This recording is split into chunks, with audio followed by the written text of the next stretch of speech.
Supply chain ਨੂੰ ਲੈ ਕੇ ਹੀ ਆਪਾਂ ਕੱਲ ਵੀ ਇਹ ਖਬਰ ਸਾਂਝੀ ਕੀਤੀ ਸੀ ਵੀ ਵਾਲਮਾਰਟ ਤੇ ਹੋਰ ਵੱਡੇ ਜਿਹੜੇ ਰੀਟੇਲਰਸ ਆਪਣੇ ਫਿਊਚਰ ਜਿਹੜੇ ਆਰਡਰਸ ਆ ਉਹ ਕੈਂਸਲ ਕਰ ਰਹੇ ਆ ਬਿਲੀਅਨਸ ਆਫ ਡਾਲਰ ਦੇ।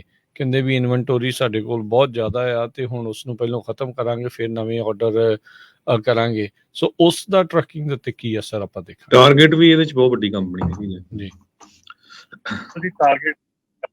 ਟਾਰਗੇਟ ਨੇ ਬਹੁਤ ਹੈਵੀ ਹਿੱਟ ਲਿਆ ਹੈਗਾ ਆ। ਉਹਨਾਂ ਦੀ ਜਿਹੜੀ ਪ੍ਰੋਫਿਟ ਹੈਗੀ ਆ 90% ਪਲੰਜ ਕਰ ਗਿਆ ਥੱਲੇ ਇਨ ਜਿਹੜਾ ਸੈਕੰਡ ਕੁਆਟਰ ਹੈਗਾ। ਸੋ ਉਹਦੇ ਵਿੱਚ ਕੀ ਜਿਹੜੇ ਕਲੋਥਿੰਗ ਤੇ ਹੋਮ ਗੁੱਡਸ ਤੇ ਇਲੈਕਟ੍ਰੋਨਿਕਸ ਵਰਗੇ ਵੱਡੀਆਂ ਚੀਜ਼ਾਂ ਸੀਗੀਆਂ ਉਹ ਇਨਵੈਂਟੋਰੀ 'ਚ, ਜਿੱਦਾਂ ਕਿ ਆਪਾਂ ਪਹਿਲਾਂ ਫਸਟ ਕੁਆਟਰ ਸੈਕੰਡ ਕੁਆਟਰ 'ਚ ਆਪਾਂ ਗੱਲ ਕਰਦੇ ਸੀ ਕਿ ਇਨਵੈਂਟੋਰੀ ਜਿਹੜੀ ਆਲਮੋਸਟ 40% ਤੇ ਪਈ ਹੈਗੀ ਆ ਸਾਰਿਆਂ ਕੋਲ। ਉਹ ਜਿਹੜੀ ਉਹਨੂੰ ਖਾਲੀ ਕਰਨ ਵਾਸਤੇ they have to drop the prices drop ਕੀਤੀਆਂ ਉਹਨਾਂ ਦੇ ਸ਼ੇਅਰ ਆਲਮੋਸਟ 4% ਜਿਹੜੇ ਡਰੋਪ ਹੋਏ ਆ $7.15 ਤੇ ਅਗਸਤ 17 ਨੂੰ। ਸੋ ਇਹ ਚੀਜ਼ ਜਿਹੜੀ ਆ ਡੈਫੀਨੇਟਲੀ ਇੱਕ ਚਿੰਤਾ ਦਾ ਵਿਸ਼ਾ ਵੀ ਹੈਗੀ ਆ for the time being right now. Adjustment ਹੋਣੀ ਆ ਰਾਜਕਿਰਨ ਜਿਹੜੀ ਪਿਛਲੇ 2 ਸਾਲਾਂ 'ਚ ਹਲਚਲ ਹੋਈ ਸੀਗੀ ਜਿਹਦੇ ਵਿੱਚ ਕਿ ਪ੍ਰੋਡਕਸ਼ਨਾਂ ਕੁਛ ਲਾ ਲਈਆਂ ਗਈਆਂ, ਜਿਵੇਂ ਕਿ ਸਾਡੀ ਟਰੱਕਿੰਗ ਇੰਡਸਟਰੀ ਦੇ ਵਿੱਚ ਵੀ ਇਹ ਚੀਜ਼ ਸੋਚ ਲਈ ਗਈ ਸੀ ਕਿ ਸ਼ਾਇਦ ਇਹ ਇੱਦਾਂ ਹੀ ਚੱਲਣਾ ਹੈਗਾ ਜਾਂ ਇੱਦਾਂ ਹੀ ਇਹ ਜਿਹੜਾ ਬਿਜ਼ਨਸ ਹੈ ਚੱਲਦਾ ਰਹਿਣਾ। ਇੱਦਾਂ ਹੀ ਸ਼ਾਇਦ ਰੀਟੇਲਰਸ ਦੇ ਵਿੱਚ ਵੀ ਇਹ ਆਸ ਹੋ ਗਈ ਸੀ ਕਿ ਸ਼ਾਇਦ ਇਸ ਤਰ੍ਹਾਂ ਹੀ ਬੂਮ ਆਇਆ ਰਹਿਣਾ ਹੈਗਾ ਜਾਂ ਇੱਦਾਂ ਹੀ ਚੀਜ਼ਾਂ ਚੱਲਦੀਆਂ ਰਹਿਣੀਆਂ। ਸੋ ਹੁਣ ਜਿਹੜੀ ਆ ਉਹ ਇੱਕ ਬਿਗ ਐਡਜਸਟਮੈਂਟ ਹੋਣ ਜਾ ਰਹੀ ਆ। ਬਿਗ ਐਡਜਸਟਮੈਂਟ ਜਿਹੜੀ ਹੋ ਰਹੀ ਹੈ ਇਸ ਵੇਲੇ ਆਲਮੋਸਟ ਆਪਾਂ ਨੂੰ ਸਾਰਿਆਂ ਨੂੰ ਪਤਾ ਹੈਗਾ ਇੰਡਸਟਰੀ ਦੇ ਵਿੱਚ ਕੀ ਹਾਲ ਹੈਗਾ ਇਸ ਵੇਲੇ, ਖਾਸ ਕਰਕੇ ਟਰੱਕਿੰਗ ਇੰਡਸਟਰੀ ਜੇ ਕਹਿ ਲਈਏ। ਤੇ ਟਰੱਕਿੰਗ ਇੰਡਸਟਰੀ ਦੇ ਨਾਲ ਨਾਲ ਟਰੱਕਿੰਗ ਇੰਡਸਟਰੀ ਦਾ ਤਾਂ ਹੈਗਾ ਕਿਉਂਕਿ ਇੱਦਾਂ ਦੇ ਜਿਹੜੇ ਰੀਟੇਲਰ ਹੈਗੇ ਆ, ਵਾਲਮਾਰਟ ਹੈਗੇ ਆ, ਈਵਨ ਐਮਾਜ਼ੋਨ ਵੀ ਜਿਹੜੇ ਵੇਅਰ ਹਾਊਸ ਕਲੋਜ਼ ਕਰ ਰਿਹਾ ਹੈਗਾ। ਸੋ ਇਹ ਜਿਹੜੀਆਂ ਚੀਜ਼ਾਂ ਹੈਗੀਆਂ ਜਦੋਂ ਇੱਧਰਲੀ ਸਾਈਡ ਤੇ ਅਸਰ ਪੈਂਦਾ ਤੇ ਡੈਫੀਨੇਟਲੀ ਆਪਾਂ ਉਹ ਅਸਰ ਜਿਹੜਾ ਆਲਰੇਡੀ ਦੇਖ ਰਹੇ ਆ ਪਿਛਲੇ 7-8 ਮਹੀਨਿਆਂ ਤੋਂ।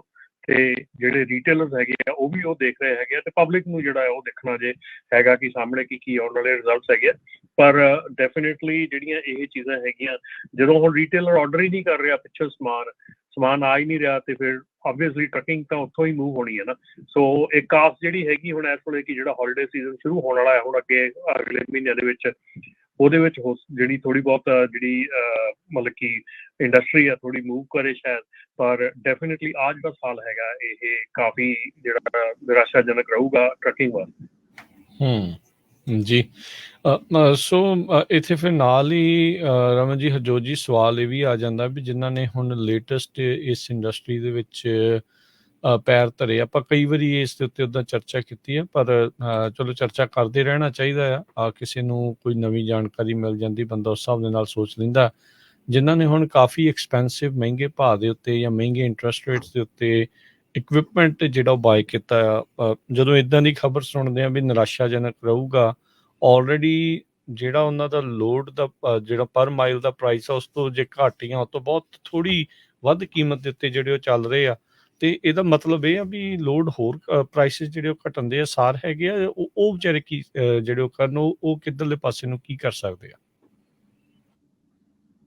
ਦੇਖੋ ਰਾਜਕਰਨ ਜਿਹੜੀ ਪ੍ਰੋਬਲਮ ਹੈਗੀ ਆ ਇਹ ਰਾਈਜ਼ ਹੋ ਰਹੀ ਸੀ ਪਿਛਲੇ 8-9 ਮਹੀਨਿਆਂ ਤੋਂ ਰਾਈਜ਼ ਹੋ ਰਹੀ ਸੀ, ਪ੍ਰੋਬਲਮ ਖੜੀ ਹੋ ਰਹੀ ਸੀ। ਸੋ ਇਸ ਪ੍ਰੋਬਲਮ ਨੂੰ ਆਪਾਂ ਕਾਫੀ ਪਿਛਲੇ ਸਾਲ ਵੀ ਆਪਾਂ ਉਜਾਗਰ ਕਰਦੇ ਰਹੇ ਹਾਂ ਕਿ ਇਸ ਦੌੜ ਦੇ ਵਿੱਚ ਚੀਜ਼ ਮਤਲਬ ਦੂਰ ਅੰਦੇਸ਼ੀ ਵਾਲੀ ਨਹੀਂ ਹੈਗੀ ਆ, ਟੋਟਲੀ ਲੌਂਗ ਟਰਮ ਨਹੀਂ ਹੈਗੀ। ਤੇ ਇਹ ਜਿਹੜੀ ਚੀਜ਼ ਹੈਗੀ ਆ ਇਹ ਆਪਾਂ ਨੂੰ ਸੋਚ ਕੇ ਚੱਲਣਾ ਪੈਣਾ ਆ ਕਿ ਇਹ ਚੀਜ਼ਾਂ ਜਿਹੜੀਆਂ ਆ ਇਸ ਇਕਨੋਮੀ ਦੇ ਵਿੱਚ ਉਹ ਅਪ ਐਂਡ ਡਾਊਨ ਜਿਹੜੇ ਆ ਅਗਰੈਸਿਵਲੀ ਚੱਲਦੇ ਅਪ ਵੀ ਬਹੁਤ ਅਗਰੈਸਿਵਲੀ ਹੁੰਦਾ ਤੇ ਡਾਊਨ ਵੀ ਬਹੁਤ ਅਗਰੈਸਿਵਲੀ ਹੁੰਦਾ। ਇਹ ਜਿਹੜਾ ਮੌਸਮ ਹੈਗਾ ਹੁਣ ਜਿਹੜਾ ਬਣ ਰਿਹਾ ਹੈਗਾ, ਜੋ ਇਨਗਰੀਡੀਐਂਟਸ ਆ ਰਹੇ ਹੈਗੇ ਆ, ਸਾਰਾ ਕੁਝ ਹੋ ਰਿਹਾ ਹੈਗਾ, ਇਹ ਚੀਜ਼ ਜਿਹੜੀ ਆ ਡੈਫੀਨੇਟਲੀ ਜਿਹੜੀ ਆ ਆਉਣ ਵਾਲੇ ਸਮੇਂ ਦੇ ਵਿੱਚ ਜਿਹੜਾ ਰਿਸੈਸ਼ਨ ਦੀ ਗੱਲ ਚੱਲ ਰਹੀ ਹੈਗੀ ਆ। ਹੁਣ ਆਪਾਂ ਨੂੰ ਇੱਕ ਗੱਲ ਤਾਂ ਕਨਫਰਮ ਹੈਗੀ ਕਿ ਇਹ ਚੀਜ਼ ਹੋ ਰਹੀ ਆ ਬਈ ਆ ਰਿਹਾ ਇਹ ਚੀਜ਼ ਜਿਹੜਾ ਆ ਸਾਹਮਣੇ ਸਾਡੇ। ਹੁਣ ਇਹਦੇ 'ਚ ਦੇਖਣ ਵਾਲਾ ਕਿ ਇਹਦੇ ਵਿੱਚ ਅਸੀਂ ਸੌਫਟ ਲੈਂਡਿੰਗ ਕਰਾਂਗੇ ਜਾਂ ਹਾਰਡ ਲੈਂਡਿੰਗ ਹੋਊਗੀ, ਹਾਰਡ ਹਿੱਟ ਹੋਊਗਾ। ਸੋ ਇਹ ਚੀਜ਼ ਜਿਹੜੀ ਆ ਇਹ ਦੇਖਣ ਵਾਲੀ ਆ। ਬਾਕੀ ਜਿਹੜੀ ਆਪਣੀ ਇੰਡਸਟਰੀ ਦੇ ਵਿੱਚ ਅਗੇਨ ਅਸੀਂ ਬਾਰ-ਬਾਰ ਇਹ ਚੀਜ਼ ਕਹਿੰਦੇ ਆ ਕਿ ਤੁਸੀਂ ਇਕੱਲੀ ਟਰੱਕਿੰਗ ਇੰਡਸਟਰੀ ਨਹੀਂ ਹੈਗੀ, ਕੋਈ ਵੀ ਇੰਡਸਟਰੀ ਹੈਗੀ ਆ ਉਹਦੇ ਵਿੱਚ ਤੁਸੀਂ ਜੇ ਐਂਟਰ ਕਰਨਾ ਹੈਗਾ, ਉਹਦੇ ਵਿੱਚ ਤੁਸੀਂ ਜੇ ਕੰਮ ਸ਼ੁਰੂ ਕਰਨਾ ਹੈਗਾ ਤਾਂ ਉਹਨੂੰ ਪਹਿਲਾਂ ਚੰਗੀ ਤਰ੍ਹਾਂ ਜਾਣੋ, ਸਮਝੋ, ਫਿਰ ਉਹਦੇ ਵਿੱਚ ਆਉਣ ਦੀ ਕੋਸ਼ਿਸ਼ ਕਰੋ।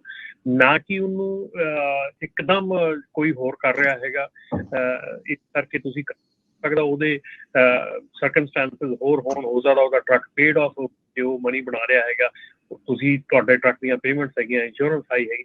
ਸੋ ਹੁਣ ਜਦੋਂ ਤੁਸੀਂ 2 ਸਾਲ ਤੋਂ ਪਹਿਲਾਂ ਜਿਹੜਾ ਵੀ ਕੋਈ ਨਵਾਂ ਡਰਾਈਵਰ ਆਉਂਦਾ, ਜੇ ਉਹ 2 ਸਾਲ ਦੀ ਡਰਾਈਵਿੰਗ ਤੋਂ ਪਹਿਲਾਂ ਆਪਣੀ ਕੰਪਨੀ ਖੋਲ ਕੇ ਆਪਣਾ ਟਰੱਕ ਲੈਂਦਾ ਹੈਗਾ, ਡੈਫੀਨੇਟਲੀ ਉਹਦੇ ਜਿਹੜੇ ਐਕਸਪੈਂਸਿਸ ਆ ਉਹ ਵੇ ਹਾਈ ਹੋਣੇ ਆ। ਉਹਦੇ ਲਈ ਬਹੁਤ ਹਾਰਡ ਹੋ ਜਾਣਾ ਆ ਮੇਨਟੇਨ ਕਰਕੇ ਰੱਖਣਾ ਆਪਣੇ ਆਪ ਨੂੰ, ਕਿਉਂਕਿ ਉਹਦੇ ਅਜੇ ਨਾ ਤਾਂ ਐਕਸਪੀਰੀਅੰਸ ਹੈਗਾ ਇੰਨਾ, ਔਰ ਨਾ ਹੀ ਉਹਨੂੰ ਅਜੇ ਜਿਹੜਾ ਉਹ ਟਰੱਕਿੰਗ ਦਾ ਪਤਾ ਲੱਗਾ ਹੈਗਾ। ਸੋ ਮੈਂ ਕਈ ਜਿਹੜੇ ਆਪਣੇ ਗਰੁੱਪਸ ਹੈਗੇ ਉਹਨਾਂ ਦੇ ਵਿੱਚ ਪੜ੍ਹਦਾ ਹਾਂ ਕਿ ਕਈ ਵਾਰੀ ਇਹ ਮੈਸੇਜ ਲਿਖਿਆ ਹੁੰਦਾ ਕਿ ਅਸੀਂ ਦੋ ਟ੍ਰਿਪ ਲਵਾਤੇ ਨਿਊ ਜਰਸੀ ਦੇ, ਬੰਦਾ ਟ੍ਰੇਨਡ ਹੋ ਗਿਆ ਤੇ ਹੁਣ ਡਰਾਈਵਰ ਚਾਹੀਦਾ। ਇਹ 2 ਟ੍ਰਿਪ ਦੇ ਵਿੱਚੋਂ ਕੀ ਉਹਨੇ ਸਿੱਖ ਲਿਆ?